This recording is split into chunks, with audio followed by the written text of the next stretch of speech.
ছাত্ৰ-ছাত্ৰীসকল, আজি আমি যাতায়াতৰ বিষয়ে পঢ়িম। যাতায়াত কি হয়, যাতায়াতৰ বিভিন্ন ধৰণৰ যাতায়াত ব্যৱস্থা, কেনেকুৱা ধৰণৰ যাতায়াত ব্যৱস্থা আমি পাওঁ, তাৰ বিষয়ে আমি এতিয়া কিছু কথা জানিবলৈ চেষ্টা কৰিম।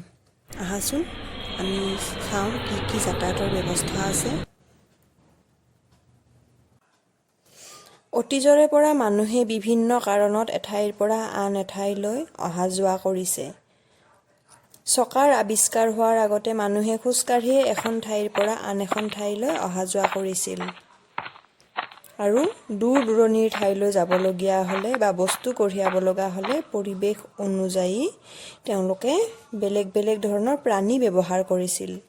উদাহৰণস্বৰূপে মৰুভূমিত উট, দুৰ্গম পাহাৰীয়া ঠাইত ঘোঁৰা, গাধ, হাতী আদি ব্যৱহাৰ কৰিছিল।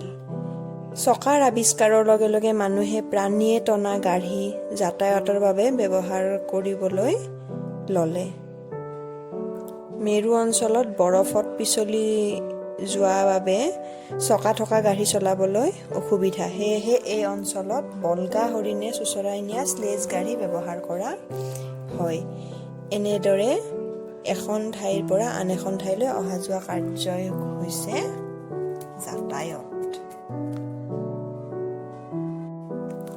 বৰ্তমান বিজ্ঞান আৰু প্ৰযুক্তিবিদ্যাৰ উন্নতিৰ লগে লগে আমি দ্ৰুত আৰু উন্নত মানৰ যাতায়াত ব্যৱস্থাৰ সুবিধা লাভ কৰিবলৈ সক্ষম হৈছোঁ। এখন দেশৰ অৰ্থনৈতিক বিকাশ উন্নত যাতায়াত ব্যৱস্থাৰ ওপৰত বহু পৰিমাণে নিৰ্ভৰ কৰে।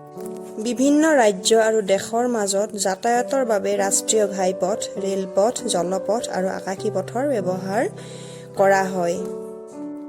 এই পথবোৰত বিভিন্ন ধৰণৰ যান-বাহন, মানুহ আৰু বিভিন্ন ধৰণৰ বয়-বস্তু কঢ়িয়াবৰ কাৰণে ব্যৱহাৰ কৰা হয়। বয়-বস্তু আৰু মানুহৰ কঢ়িয়াই নিয়া ব্যৱস্থাই হৈছে পৰিবহণ ব্যৱস্থা। আমাৰ দেশত বিভিন্ন ধৰণৰ পৰিবহণ ব্যৱস্থা আছে। ৰেল পৰিবহণ, পথ পৰিবহণ, জল পৰিবহণ, আকাশী পথ পৰিবহণ। ইয়াৰ উপৰিও আমাৰ ভাৰতবৰ্ষত ৰছী পৰিবহণ ব্যৱস্থাও আছে। আহাচোন আমি আজি আমাৰ দেশৰ বিভিন্ন পৰিবহণ ব্যৱস্থাৰ বুজ লওঁ। ৰেল পৰিবহণ। ৰেল পৰিবহণ ভাৰতবৰ্ষৰ সবাতোকৈ গুৰুত্বপূৰ্ণ পৰিবহণ ব্যৱস্থা। ভাৰতবৰ্ষত প্ৰথম ৰেলপথ চৰকাৰীভাৱে মুকলি কৰা হৈছিল 1853 চনৰ 16 এপ্ৰিলত মুম্বাই আৰু থানেৰ মাজত, প্ৰায় 21 মাইল দূৰত্ব। ভাৰতবৰ্ষত ব্ৰডগজ আৰু মিটাৰগজ এই দুই প্ৰকাৰৰ ৰেলপথৰ ব্যৱস্থা আছে। আৰু যদিও পাহাৰীয়া অঞ্চলত ঠেক গজ ৰেলপথো আছে। অসমত 1882-1884 চনৰ ভিতৰত ডিব্ৰু-শদিয়া ৰেলপথ নিৰ্মাণ কৰা হৈছিল আৰু এইটো আছিল অসমৰ প্ৰথম ৰেলপথ। ৰেলপথৰ সম্প্ৰসাৰণ কৰি বৰ্তমান অসমৰ ইমূৰৰ পৰা সিমূৰলৈ প্ৰত্যেকখন জিলাৰ মাজেৰে ৰেলপথৰ ব্যৱস্থা কৰা হৈছে। ৰেলপথসমূহেৰে দৈনিক বয়-বস্তু এঠাইৰ পৰা আন ঠাইলৈ কঢ়িওৱা সহজ হৈ পৰিছে। কম সময়ৰ ভিতৰতে বৰ্তমান আৰু কম খৰচতে বহু দূৰ দূৰণিলৈ অহা যোৱা কৰাটো সুবিধা হৈছে। পথ পৰিবহণ। ৰেল পৰিবহণৰ পিছতে দ্বিতীয় গুৰুত্বপূৰ্ণ পৰিবহণ ব্যৱস্থাটোৱে হ'ল পথ পৰিবহণ। পথ পৰিবহণৰ ফলত গাঁওবিলাকৰ সৈতে নগৰ আৰু ব্যৱসায়িক কেন্দ্ৰসমূহৰ মাজত সম্পৰ্ক স্থাপন কৰাত সহজ হৈছে। দুৰ্গম পাহাৰীয়া অঞ্চল, সীমান্ত অঞ্চল আৰু দেশৰ আন ৰাজ্যৰ লগতো পথ পৰিবহণ ব্যৱস্থা আছে। ভাৰতবৰ্ষৰ পথ পৰিবহণ ব্যৱস্থাই সামৰি লোৱা পথবোৰ হ'ল ৰাষ্ট্ৰীয় ঘাইপথ, সীমান্ত অঞ্চলৰ পথ, ৰাজ্যিক আৰু আন্তঃৰাজ্যিক পথ, গাঁও অঞ্চলৰ পথ আৰু পৌৰ নিগমৰ পথ। বৰ্তমান অসমত প্ৰায় 42,641 কিলোমিটাৰ পথ নিৰ্মাণ কৰা হৈছে। এই পথসমূহক তিনি ভাগত ভাগ কৰিব পাৰি: ৰাষ্ট্ৰীয় ঘাইপথ, জিলা গড়কাপ্তানি পথ, জিলা আৰু পঞ্চায়ত পথ। উত্তৰ ভাৰতৰ মানালী লেহ ৰাষ্ট্ৰীয় পথ পৃথিৱীৰ ভিতৰতে সৰ্বোচ্চ পথ পৰিবহণ ব্যৱস্থা। এই পথে লেহ লাডাখৰ দৰে অতি দুৰ্গম ঠাইক দেশৰ আন আন ঠাইৰ লগত সংযোগ স্থাপন কৰিছে। জল পৰিবহণ ব্যৱস্থা অতি কম খৰচী। ভাৰতবৰ্ষৰ তিনিটা ৰাষ্ট্ৰীয় জলপথ হ'ল: ৰাষ্ট্ৰীয় জলপথ 1 গংগা ভাগীৰথী হুগলী নদীৰ জল পৰিবহণ ব্যৱস্থা, ৰাষ্ট্ৰীয় জলপথ 2 ব্ৰহ্মপুত্ৰৰ শদিয়া ধুবুৰী জল পৰিবহণ ব্যৱস্থা, ৰাষ্ট্ৰীয় জলপথ 3 পশ্চিম উপকূলীয় খাল জল পৰিবহণ ব্যৱস্থা। ভাৰতত 12টা প্ৰধান জাহাজ বন্দৰ আছে। ইয়াৰে ভিতৰত 4টা বন্দৰ হ'ল মুম্বাই, চেন্নাই, বিশাখাপট্টনম আৰু কলকাতা। অসমৰ শদিয়াৰ পৰা ধুবুৰীলৈ 891 কিলোমিটাৰ দীঘল জলপথক ৰাষ্ট্ৰীয় জলপথ বুলি ঘোষণা কৰা হৈছে। ব্ৰহ্মপুত্ৰ নদীৰ পাৰত থকা জাহাজ ঘাট কিছুমান হ'ল: ডিব্ৰুগড়, দিচাংমুখ, নিমাতী ঘাট, শিলঘাট, গুৱাহাটী, গোৱালপাৰা, ধুবুৰী আদি।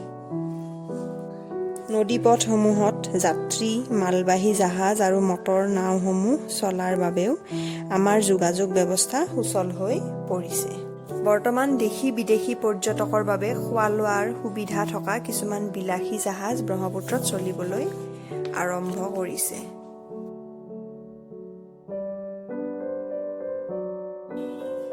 আকাশী পথ পৰিবহণ। ভাৰতবৰ্ষত বিমান সেৱা চৰকাৰী আৰু বেচৰকাৰী খণ্ডৰ অন্তৰ্গত। বিমান সেৱাই দেশৰ বিভিন্ন স্থানৰ লগত সংযোগ স্থাপনত সহায় কৰে। কিছুমান বিমান সেৱাৰ জৰিয়তে বিদেশলৈও যাত্ৰা কৰিব পাৰি।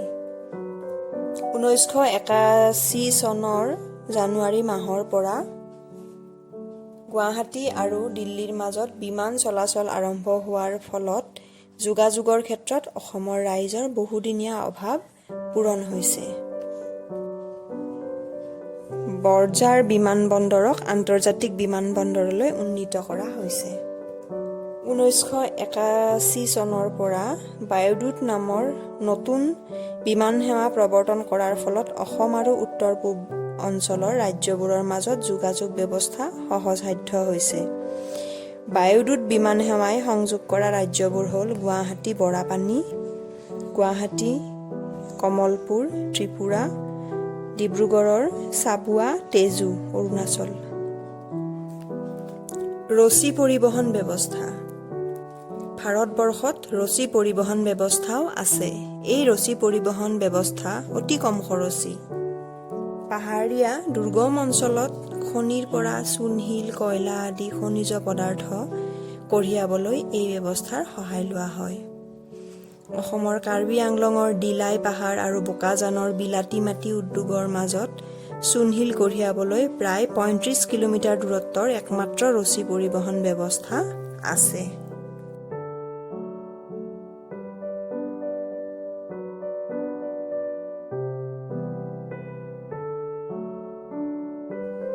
এই পৰিবহণ ব্যৱস্থাসমূহৰ বাবে আমি পৃথিৱীৰ যিকোনো ঠাইলৈ সহজে আৰু অতি সোনকালে অহা যোৱা কৰাৰ সুবিধা হৈছে। অতি কম সময়তে অহা যোৱা কৰিবৰ বাবে আমি উৰাজাহাজত যাত্ৰা কৰিব পাৰোঁ, কিন্তু এই যাত্ৰা আৰামদায়ক হ'লেও ব্যয়বহুল। ভাৰতবৰ্ষত সৰ্বসাধাৰণ লোকে যাতায়াতৰ বাবে পথ পৰিবহণ আৰু ৰেল পৰিবহণকে বেছিকৈ ব্যৱহাৰ কৰা দেখা যায়। আশা কৰিছোঁ তোমালোকে পৰিবহণৰ বিষয়ে ভালদৰে বুজি পাইছা। আজিলৈ এইখিনিয়ে। ধন্যবাদ।